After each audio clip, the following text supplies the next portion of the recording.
হুম, ভীষণ ভীষণ চিন্তায় আছি। কি করব সেটাই ভাবছি। কি সমস্যা মহারাজ?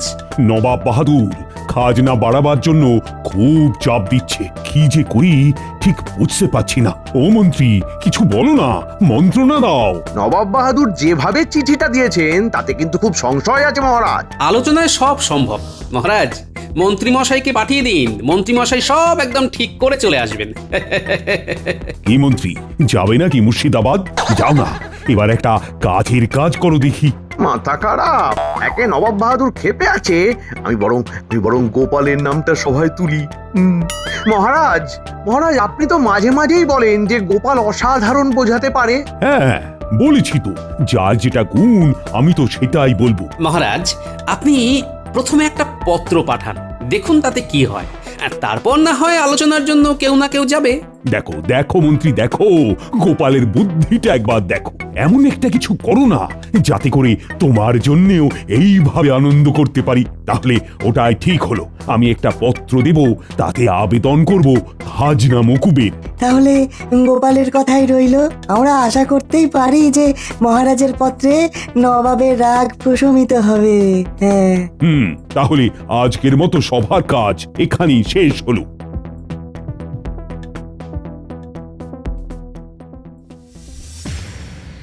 কি গো, রাজসভা থেকে আসার পর থেকে দেখছি তোর মুখটা কেমন হয়ে গেছে। বিস্তর চিন্তা গিন্নি। নবাব বাহাদুর মহারাজকে পত্র লিখেছেন, আর সেই পত্র দেখে মহারাজ খুব বিষণ্ণ হয়ে পড়েছেন। বলি কি আছে সেই পত্রে? খাজনা বাড়ানোর কথা আছে গিন্নি, এবং সেই পত্রের ভাষা অত্যন্ত তীব্র। আর এইবারে তো বন্যায় রাজ্যের খুব ক্ষতি হয়েছে, সেটা তো জানোই। ও, তাহলে তো খুব চিন্তার বিষয়। কি হবে তাহলে? দেখা যাক, আমি একটা কথা বলেছি, দেখি সেটাতে যদি কিছু কাজ হয়। তুমি কি পরামর্শ দিয়েছো গো? আমি বলেছি ওই নবাব বাহাদুরকে পত্র দিয়ে একটা আবেদন করতে। মহারাজ তাই করবেন, এবং আজ রাতের মধ্যে সেই পত্র নিয়ে দূত চলে যাবে। দেখো কি হয়। আচ্ছা, তোমার কি মনে হয় নবাব বাহাদুর মানবেন? আশা করতে তো দোষ নেই, হাতে যখন আর কোনো উপায় নেই তখন এই আবেদন নিবেদনের উপর আমাদের তো নির্ভর করতেই হবে গিন্নি। ঠাকুর, ঠাকুর একটু মুখ তুলে তাকাও।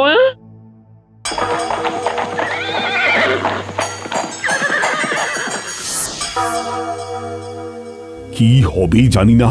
আবেদন তো করলাম, আমার দূত তো কাল সকালেই পৌঁছে যাবে।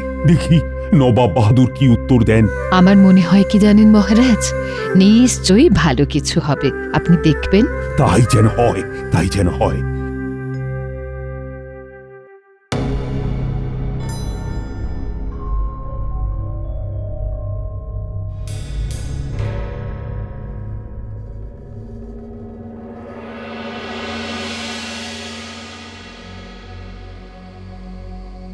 উজির, কৃষ্ণচন্দ্র আমার কাছে খাজনা মাফ করার জন্য আবেদন করেছে। কি করা যায় বলো? জাহাপানা, একটা কাজ হতে পারে যেটা করলে সব দিক সামলানো যাবে। ঠিক আছে দূত, তুমি সারা রাত ঘোড়সওয়ারি করে এসেছো, তুমি বিশ্রাম নাও, আমি জানাচ্ছি। এবার বলো উজির, তোমার মাথায় কি পরিকল্পনা এসেছে যেটা করলে সব দিক সামলাতে পারবো? বলছি জাহাপানা, বলছি। সেটা হলো বুদ্ধির পরীক্ষায় যদি আপনাকে হারাতে পারে তবে খাজনা মাফ হবে, না হলে হবে না। আর সবাই মোটামুটি জানে যে আপনার উপস্থিত বুদ্ধি সবার চেয়ে বেশি। বাহ বাহ বাহ বাহ বাহ, ঠিক বলেছো। তাহলে কৃষ্ণচন্দ্রকে চিঠি পাঠাই। হ্যাঁ জাহাপানা।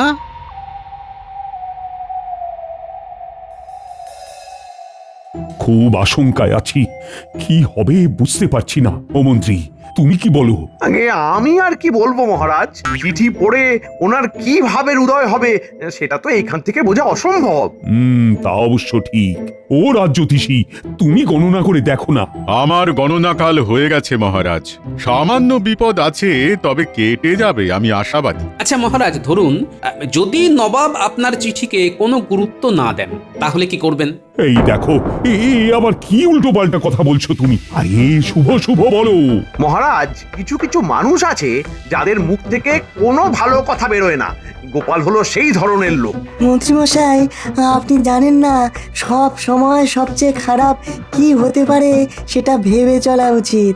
একদম সঠিক বলেছে বিজ্ঞান। আমাদের ভাবতে হবে যে নবাব বাহাদুর যদি আমাদের আবেদন না মঞ্জুর করেন তখন আমাদের কি করতে হবে সেটা আগে ভাগে ভেবে রাখতে হবে। হ্যাঁ? তাহলে সত্যি তো ভাববার কথা। কি হবে গো মন্ত্রী? দেখুন মহারাজ, দেখুন কি হবে, কি হতে পারত, এই সব ভেবে আগে ভাগে আতঙ্ক ছড়ানো ঠিক মানুষের কাজ নয়। ও গোপাল, তুমি কি ভাবছো যদি সত্যি এই রকম কিছু ঘটে তবে আমাদের কি করা উচিত? মহারাজ, আমাদের মন্ত্রী মশাই আছেন কি করতে? যদি এই রকম কিছু ঘটে আপনি পত্রপাঠ মন্ত্রী মশাইকে সোজা পাঠিয়ে দেবেন নবাব বাহাদুরের কাছে। মন্ত্রী মশাইয়ের যে হাত যশ, উনি নবাব বাহাদুরের সাথে কথা বলে এই বিষয়টা সাথে সাথে মিটিয়ে নেবেন। একদম। ঠিক বলেছো গোপাল। মন্ত্রী, তুমি তৈরি থেকো, তোমাকে কিন্তু যেতে হবে। মন্ত্রী আছেন সাথে, ভয় কি বাবার আছে? ক্ষমতা আছে হাতে, গরুকে তুলবেন গাছে।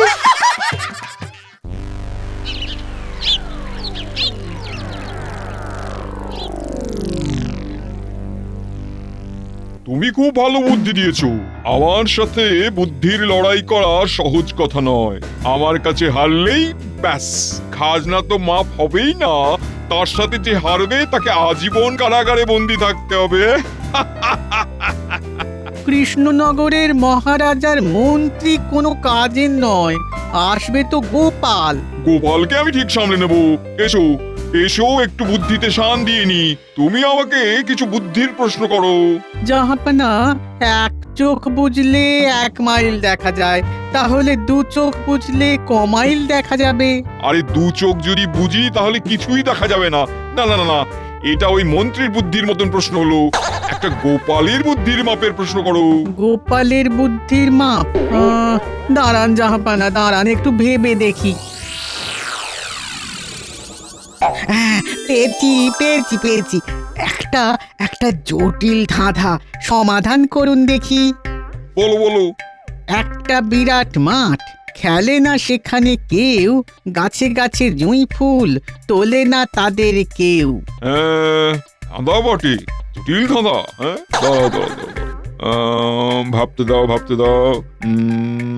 একটা বিরাট মাঠ, সেই মাঠে কেউ খেলে না, সেখানে আবার জুঁই ফুল গাছ আছে, সাদা সাদা জুঁই ফুল ফুটে আছে। হ্যাঁ জাহাপানা, ফুটে আছে, কিন্তু কেউ সেই ফুল তুলতে পারে না। মানে তুলতে পারে না। কি সেই মাঠ? উজির, আকাশের দিকে তাকাও, দেখো দেখো তারাগুলো কিরকম জুঁই ফুলের মতন সাদা সাদা ফুটে আছে।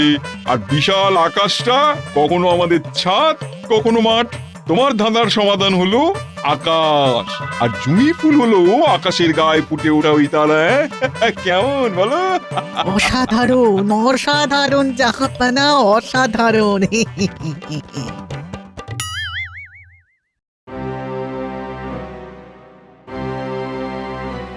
আপনাকে খুব চিন্তিত দেখাচ্ছে মহারাজ।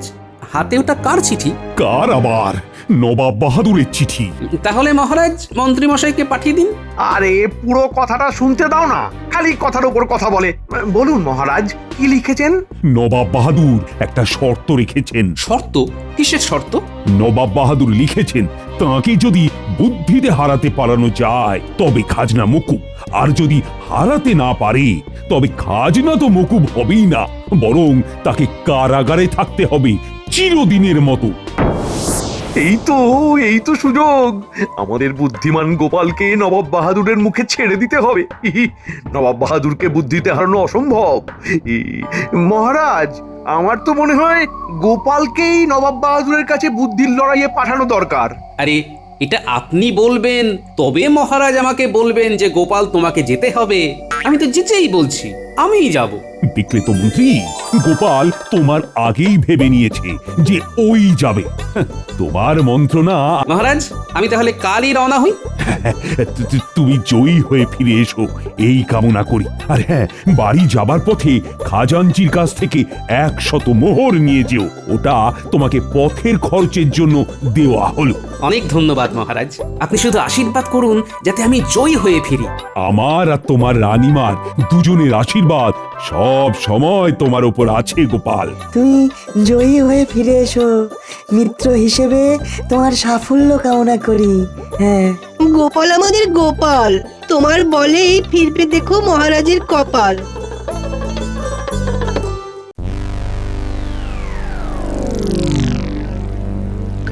কি গো, এত রাতে কি গোছাচ্ছ? এই রাতে কোথাও যাবে নাকি? রাতে না গিন্নি, রাতে না, কাল সকাল সকাল বেরোবো, তাই এখন থেকে সব গুছিয়ে গাছিয়ে রাখছি। তুমি যাবেটা কোথায়? কাল সকালে আমি নবাব বাহাদুরের সাথে আলোচনা করতে যাব গিন্নি। মহারাজ আমাকে পাঠালেন। আসল ঘটনা কিছুতেই বলা যাবে না, বললেই তো কান্নাকাটি শুরু হয়ে যাবে। হ্যাঁ গো, তা মন্ত্রী মশাই কি বলছেন? আরে মন্ত্রী মশাই তো নিজেই আমার নামটা বললেন। বলো কি গো, তাহলে সুবুদ্ধি হয়েছে বলো? মানুষ কি চিরকাল এক থাকে গিন্নি? মানুষ তো বদলায়, তেমনি মন্ত্রী মশাইও নিজেকে বদলেছেন। যাকে এই কটা মোহর হাতে রাখো, বুঝলে? আমি যতদিন থাকবো না, বাজার দোকান তো করতে হবে নাকি? নাতি নাতনিদের দিয়ে এই কদিন একটু ভালো মন্দ কিছু খেও, বুঝলে? হ্যাঁ, আচ্ছা গো, আচ্ছা, আমাদের জন্য তোমাকে অত চিন্তা করতে হবে না। তুমি যে কাজে যাচ্ছ সেই কাজের দিকে মন দাও গে। নাও, এই তোমার গোছানো হয়ে গেছে, চলো এবার রাতে শুতে চলো, অনেক রাত হয়েছে গো।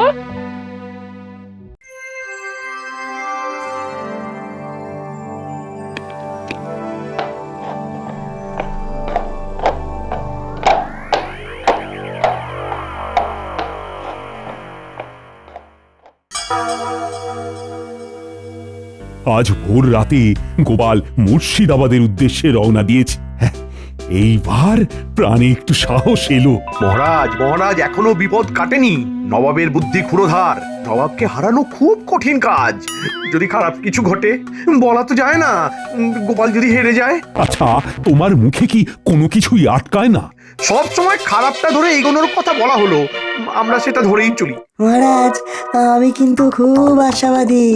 আমাদের সবার ওর উপর বিশ্বাস রাখা উচিত। হ্যাঁ, এখন কতদূর গেল কে জানে।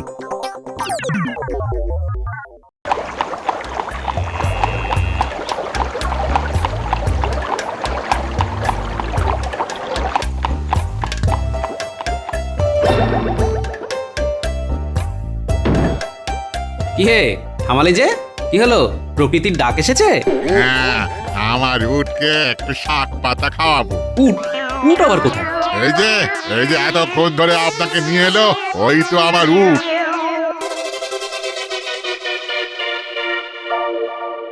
আরে, ওটা তো গরু। আপনার ভুল হচ্ছে গোপাল দাদা, ওই আমার উট। এই উট, আয় শাক পাতা খেয়ে যা। গরুর নাম উট, এ তো কখনো শুনিনি। না, ব্যাপারটাকে একটু খতিয়ে দেখতে হচ্ছে। বুঝলে গোপাল দাদা, এইটুকু বয়স থেকে না আমার উট পোষার খুব শখ ছিল। বাবাকে বললাম একটা উট কিনে দাও, ভাইয়ের স্নেহ দিয়ে মানুষ করব। তারপর তোমার বাবা উট কিনে দিল। কোথায় আর দিল গোপাল দাদা, খালি বলে আজ দেবো কাল দেবো, আমি খালি কাঁদি। কি বলে কাঁদো? আমাকে উট দাও উট দাও বলে? হ্যাঁ গোপাল দাদা, রোজ বাবার কাছে মায়ের কাছে কাঁদতাম আর বলতাম আমাকে উট কিনে দাও, উট কিনে দাও। অবশেষে কি হলো? দিল তো ছোট্ট এইটুকুনি। সেটা কোথায়?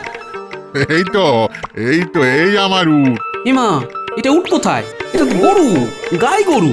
না গো, আমার বাবা আমাকে আমার জন্মদিনে একে আমার হাতে তুলে দিয়ে বলেছিল, এই নে উট, এখন ছোট আছে, একে মানুষ করে বড় কর। সেই থেকে ও আমার কাছে উট। বাবা রে, এ তো পুরো মহাভারত। হ্যাঁ, বাবার কথা কি করে অবিশ্বাস করি বলো? সেই ছোট থেকে একে উট বলেই জেনে এসেছি। ভালো জানা রইল। চলো এবার একটা না উটের ঠ্যাঙে ইচ্ছে ডানা। চল উঠ, চল চল চল চল। তোমার গাড়িতেই আসবো কিন্তু। সে তো জানি গোপাল দাদা।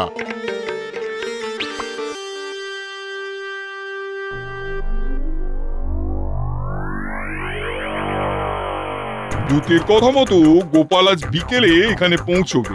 আপনাকে কে বুদ্ধিতে হারাবে জাহাপানা? আপনার বুদ্ধির কথা সারা জগৎ জানে। গোপাল তো আপনার কাছে নস্যি। না, গোপালের সাহস আছে, আর বেরেনেও কিন্তু আসছে। জাহাপানা, গোপাল যদি হেরে যায় তাহলে গোপালকে কি আপনি কারাগারে বন্দি করে রাখবেন? হ্যাঁ, হেরে যাওয়া মানে শাস্তি পাওয়া। আমি এই বুদ্ধির লড়াই নিয়ে খুব উত্তেজিত। জিততে কার না ভালো লাগে, কি বলো উজির? সে তো ঠিক কথা। আর কিছুক্ষণ পরে গোপাল এসে পৌঁছবে। আমি গোপালের জন্য অপেক্ষা করছি।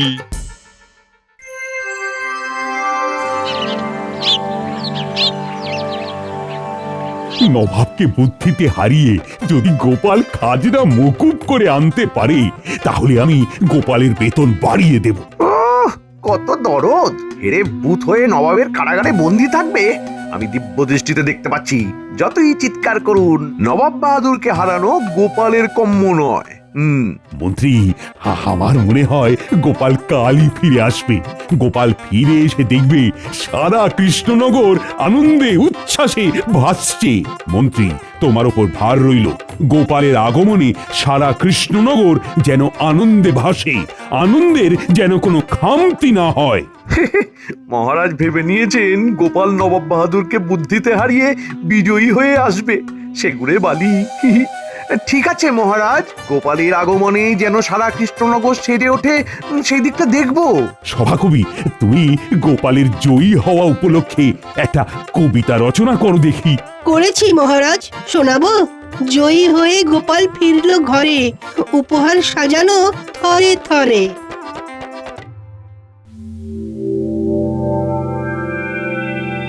জাহাপনা, কৃষ্ণনগর থেকে গোপাল এসেছে, আপনার সাথে দেখা করতে চাই। ডাকো ডাকো, পাঠিয়ে দাও আমার কাছে। ওর জন্যই তো আমরা অপেক্ষা করছি। উজির, ব্যাস ব্যাস ব্যাস ব্যাস, গোপাল এসে গেছে। এবার গোপালকে হারিয়ে দিলেই আমার 16 কলা পূর্ণ হবে। কৃষ্ণচন্দ্রকে খাজনা মাফ করতে হবে না, আর গোপালকে কৃষ্ণনগর যেতে দেবো না। প্রণাম নবাব বাহাদুর। এসো এসো এসো গোপাল, আরে এই পথে আসতে কোনো কষ্ট হয়নি তো? না না, মসৃণ সরল রাজপথ, যেন উড়ে এলাম। নবাব বাহাদুর, বলুন আপনার জন্য আমি কি করতে পারি? আমাকে বুদ্ধির লড়াইয়ে হারাতে হবে। হারলেই আমি খুশি হয়ে তোমাদের খাজনা মুকুব করে দেবো। আর তুমি যদি হেরে যাও তবে? জানি নবাব বাহাদুর, ওটা আর বলতে হবে না। বুদ্ধিতে আপনি নবাব আর আমি ভাঁড় গোপাল, তফাৎটাই বলে দিলাম। তার মানে তুমি হার স্বীকার করে নিলে নাকি? নবাব বাহাদুর, আমি যেন জন্ম জন্ম আপনার কাছে হারি। হারারও সুখ আছে, সেই সুখটাই পেতে চাই। হারার সুখ মানে? আমি বুঝতে পারছি না। ওটা যারা আপনার কাছে হেরে বাড়ি গেছে তারাই বুঝবে। এবার একটা ব্রহ্মাস্ত্র ছাড়ি। নবাব বাহাদুর, এখন বলুন আপনি কি চান? প্রথম রাতেই বিড়াল মারতে হবে। নবাব বাহাদুরকে কথা বলার আগে আমাকে বলতে হবে। তুমি আমাকে কি দিতে চাও? পারলে আপনাকে উটের দুধও পান করাতে পারি নবাব বাহাদুর। উটের দুধ? সে তো মরুভূমিতে থাকে, সে তো অনেক দূর। হোক না দূর, আমি যখন বলেছি তখন আপনাকে কাল সকালে উটের দুধই পান করাবো। নইলে আমি হার স্বীকার করে আপনার কারাগারে চিরকাল রয়ে যাব। ঠিক আছে, কাল সকালে আমাকে উটের দুধ খাওয়াতে পারো, তবে তোমাদের খাজনা মুকুব। গোপালটা যে এই ধরনের বোকা সেটা জানতাম না। দেখ যাক, খাজনা আর মাফ করতে হবে না। ঠিক আছে নবাব বাহাদুর। এই শোনো, আমাকে বোকা বানিয়ে লাভ নেই। উট বলে কার না কার দুধ আমাকে খাওয়াবে, সেটা হবে না। হবে না তো? আপনার লোক পাঠাবেন, তার সামনে আমি উটকে ডাকবো, উট আসবে, উটের দুধ দুইবে, আমি আপনার লোকের সামনে সেই দুধ নেব, তারপর আপনার কাছে নিয়ে আসবো। ঠিক আছে? তুমি কাল সকালের মধ্যে উটের দুধ আমার জন্য আনবে। যে উট মরুভূমিতে থাকে সেই উটের দুধ কাল সকালের মধ্যে। আচ্ছা, কি করে যাবে? কি করে যাবে? উড়ে উড়ে? তবে তো যে তোমার সাথে যাবে তাকেও তো উঠতে হবে। কাল সকালের মধ্যে আপনি উটের দুধ পাচ্ছেন।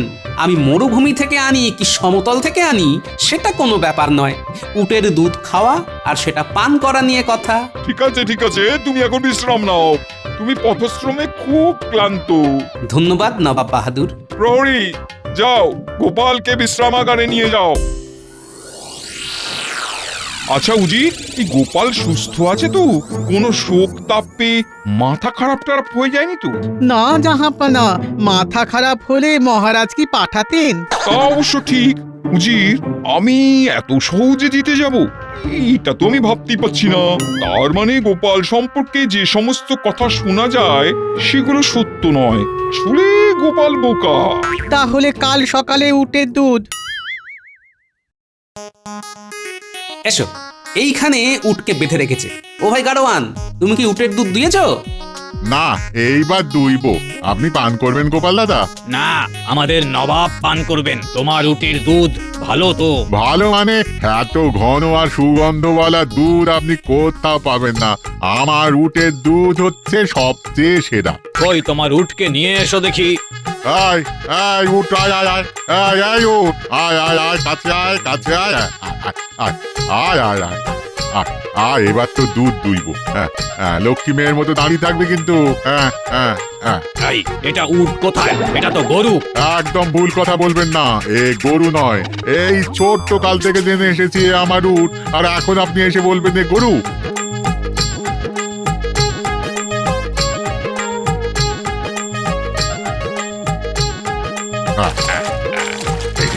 এই যে দুধ দুইছি, এটা হচ্ছে উটের দুধ। কি বুঝলে বাবা প্রহরী, এটা কিসের দুধ? উটের দুধ। এই যে দুধটা নিয়ে যাচ্ছি, এটা কিসের দুধ? উটের দুধ। নবাব বাহাদুরকে গিয়ে কি বলবে? যে এটা উটের দুধ, যাব না।